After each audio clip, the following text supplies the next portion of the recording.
فرماتی ہیں حضور صلی اللہ علیہ وسلم کے اخلاق کے بارے میں، من تقم رسول اللہ صلی اللہ علیہ وسلم بنفسہ قط، آپ صلی اللہ علیہ وسلم نے اپنے لیے کبھی کسی سے انتقام نہیں لیا۔ ما غضب رسول اللہ صلی اللہ علیہ وسلم بنفسہ قط، حضور صلی اللہ علیہ وسلم اپنی وجہ سے کبھی کسی کے اوپر غصے نہیں ہوئے، اپنی وجہ سے۔ ہاں دین کا معاملہ آتا تو عائشہ رضی اللہ عنہ فرماتی ہیں کہ حضور صلی اللہ علیہ وسلم ایسے غصے ہو جاتے کہ ان کے سامنے کوئی ٹک نہیں سکتا تھا۔ صرف دین کے معاملے میں اپنے لیے غصے نہیں ہوتے تھے۔ ہمارا نظام الٹ ہے کہ ہمیں کوئی گالی دے تو ہم اس کو 10 گالیاں دیں گے، ہمیں کوئی تھپڑ مارے تو ہم ایک گینگ بنا کے جا کے اس کو ماریں گے۔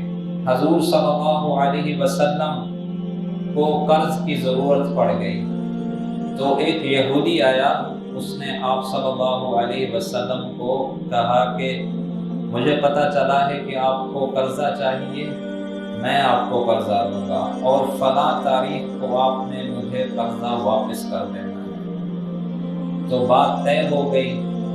جب حضور صلی اللہ علیہ وسلم کے قرضہ دینے کا وقت آیا تو وہ یہودی 2 دن پہلے آ گیا اور اس نے آ کے حضور صلی اللہ علیہ وسلم کو کہا ما علمت قریشا الا مطلا، یہ قریشی ہمیشہ ٹال مٹول ہی کرتے رہتے ہیں، اگر ان کو کوئی چیز دے دو پھر ان سے واپس لو تو یہ ٹال مٹول کرتے ہیں، چیز واپس نہیں دیتے۔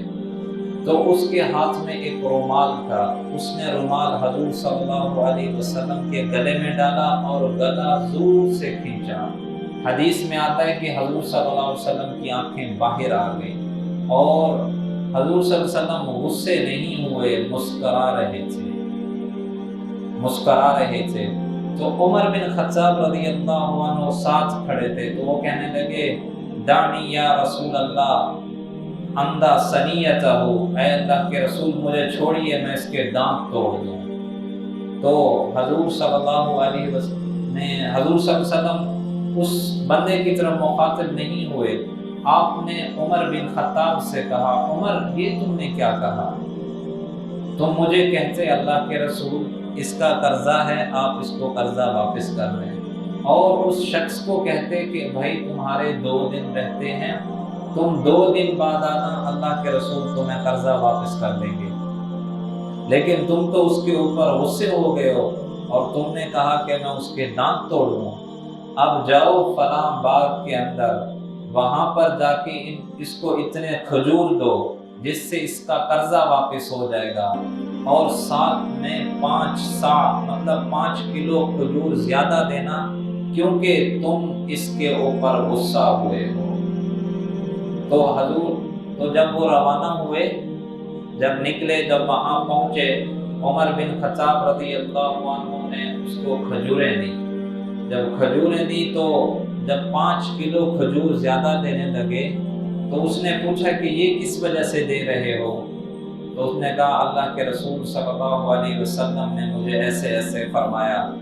تو وہ کہنے لگا عمر تم جانتے ہو کہ میں کون ہوں؟ تو عمر بن خطاب کہنے لگے مجھے جو نہیں پتا تم کون ہو۔ تو وہ کہنے لگے میں زید بن صنعاء ہوں۔ تو کہتے ہیں حبر الیہود، یہودیوں کے عالم، کہا میں یہودیوں کا عالم ہوں۔ تو عمر بن خطاب کہنے لگے تمہیں نہیں پتا کہ یہ اللہ کا رسول ہے اور تم نے اس کے ساتھ کیا کیا؟ تو وہ کہنے لگے میں نے اللہ کے رسول صلی اللہ علیہ وسلم کی جو صفات اپنے کتابوں میں پڑھی تھی وہ ساری دیکھ لی، لیکن ایک صفت کا جاننا ضروری تھا، وہ یہ تھا کہ اللہ کے رسول کا غصہ ہمیشہ ٹھنڈا رہے گا اور صبر ہمیشہ زیادہ رہے گا، اور وہ اس بد اخلاقی کے بنا میں چیک نہیں کر سکتا تھا۔ پھر زید بن ثنا نے عمر بن خطاب رضی اللہ عنہ کا ہاتھ پکڑا اور آپ کو حضور صلی اللہ علیہ وسلم کے پاس لے کے آیا اور کہنے لگا کہ میں حضور صلی اللہ علیہ وسلم کے دربار میں یہ کہتا ہوں کہ اشہد ان لا الہ الا اللہ و اشہد انک رسول اللہ، کہ اللہ ایک ہے اور آپ اللہ کے رسول ہیں، اور مکہ میں کتنے ہی لوگوں نے آپ کو تکلیف دی۔ وحشی جو حمزہ رضی اللہ عنہ کو جس نے شہید کیا، اسد اللہ کو شہید کیا، حضور صلی اللہ علیہ وسلم کو اس نے خط بھیجا کہ یا محمد انکا تبع من اشرک وقتل وزنا یلقا اثاما یضاعف له العذاب یوم القیامہ ویخلد فیہا مہانا۔